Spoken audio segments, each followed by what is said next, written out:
champions here in Kansas City. Hello everyone, welcome to Scouting Report. I'm your host, Coach Tim Gray, Associate Head Men's Basketball Coach at Spalding University. Today my special guest is an individual who's coaching one of the perennial powers on the NAIA level. He's won 2 national championships and he has been the Coach of the Year 2 times. My guest is Coach Chris Briggs.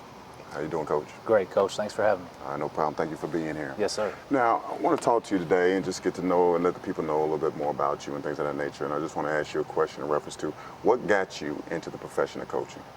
Right. So when I was growing up playing sports, I loved basketball, loved baseball, loved a lot of different sports. But basketball really, you know, as I got into high school, I kind of knew I wanted to coach. I was a decent player. I could stand in a corner and shoot threes, but wasn't very good. So knew I wanted to coach in the future. Went to play at King College, which is now King University down in Bristol, Tennessee.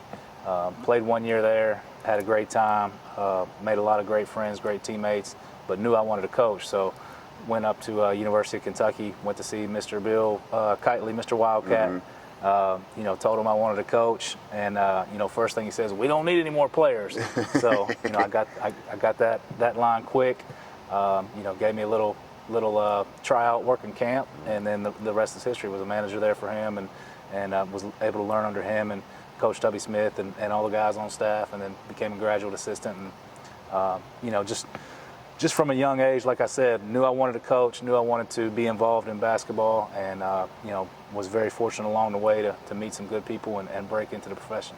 Well, I know a lot of people don't understand there's typically a journey that you have to take to get to where you want to get to. Right. And like you said you're a graduate assistant for Tubby. So how was that whole process being a graduate assistant for him? What was that like? It was amazing, just being able to be around the office and learn from him. The way he operated, the way he ran practice, the way he planned for practice. Sometimes we would have longer meetings planning for practice than practice was. You know, just going over what we need to fix, what we need to work on. Obviously, defensively, he's one of the greatest coaches ever. You know, there's no question about that.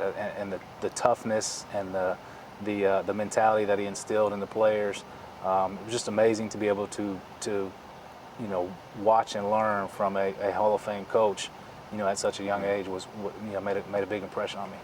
And I know your journey led you to eventually getting to Georgetown, right? Okay, where you were underneath Happy Osborne, and right. I know Happy's kind of different from Tubby, right? And so, what was it like being around Happy? How was Happy with you being an assistant coach? How was that? He was unbelievable. He, you know, my 4 years under him, you know, I probably learned more, you know, because in that time I'm a little older. I'm 24 to 28 years old, and that's where I really kind of, you know, learned how to be a coach. You know, when you're young, you kind of think you know everything, and then you start figuring things out like, man, I don't know it all. And Coach Osborne's unbelievable. You know, very different from Tubby, but also very similar in the way they motivate and the way they instill toughness and the way they emphasize defense. You know, Coach Osborne is an unbelievable coach, another Hall of Fame coach that I was very fortunate to learn under.